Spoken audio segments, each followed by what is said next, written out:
Үй бүлө маданияты бул үй бүлөдө ата эненин авторитети болуш керек. Эненин ыйыктыгы атанын авторитети болуш керек.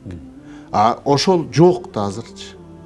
Эми бардык жерде жок эмес, бирок негизинен жок. Эмнеге ата авторитет эмес азыр үй бүлөдө? Мен агайдын айтканына кошулам. Сабатсыздык маданияты бар үй бүлөдө. Үй бүлөдө бизде бар маданият, бирок сабатсыздык маданияты бар. Караңгылык. Караңгылык. Азыр агай айткан Бишкек менен айылдын айырмачылыгы деп атпайбы? Айылда береке бар. Бирок надандык бар, сабатсыздык. Шаарда илим, билим бар, бирок зулум бар. Ошол себептен ар кимиси өзүнүн окшошун жынсын тартып алат. Шаардагы билим айылдагы берекени өзүнө тартып алат. Айылдагы маңдай акы бешенетер менен чаап өстүргөн картошкасын капка салып шаарга алып келет. Анткени шаарда сабаттуулук бар болгондугу үчүн алып келет, берекени тартат. Айылдагы сабатсыздык шаардагы зулумду тартып алат өзүнө. Мытайымдык. Ошон үчүн бизде илгертен ата энебизден сөз калган. Шаар көргөн эчкиден корк деген. Шаардагы зулумдукту айылга тартып алат.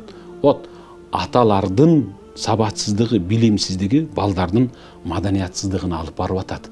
Азыр айткандай, Кермур айтышып эле, мурда урушса ата энелер аркы үйгө барып ичинен култуп алып, анан акырын урушчу экен. Азыр ошол дасторкон айылдын астында чыныгар сынып кетиши мүмкүн да. Мына ушул чыныгы маданиятсыздык, сабатсыздык маданияты. Кудай сактасын.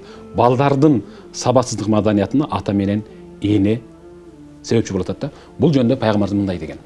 Силер бир доорго келип жашап каласыңар. Башка дин өкүлдөрүнүн маданиятына сиңирип, сонуркап жашайсыңар. Бирок өзүңөрдө ошол учурда ислам, ыйман калыптанып калган өзүңөрдүн үрп адат, каада салттагы маданиятыңар бар болчу. Анан башка дин өкүлдөрү түлкүнүн, каш кулактын ийине башын салып жашаса, силердин башыңар батпаса дагы тигилер салып атпайбы деп баары бир күн башыңарды салып көрөсүңөр деген. Ээрчип каласыңар.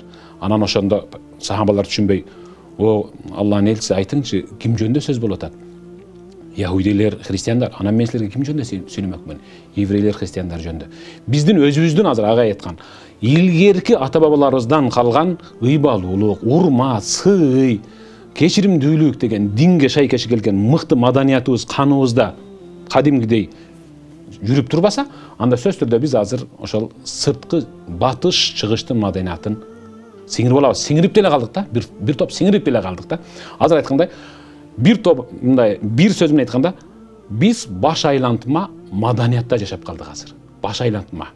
Эми аны каада салт, өзүбүздүн үрп адат, нарк, насилдеги маданият менен ислам маданияты менен журулуштуруп алып чыгып кетпесек, биз ушул баягы балчык маданиятта калып кетебиз, Кудай сактасын.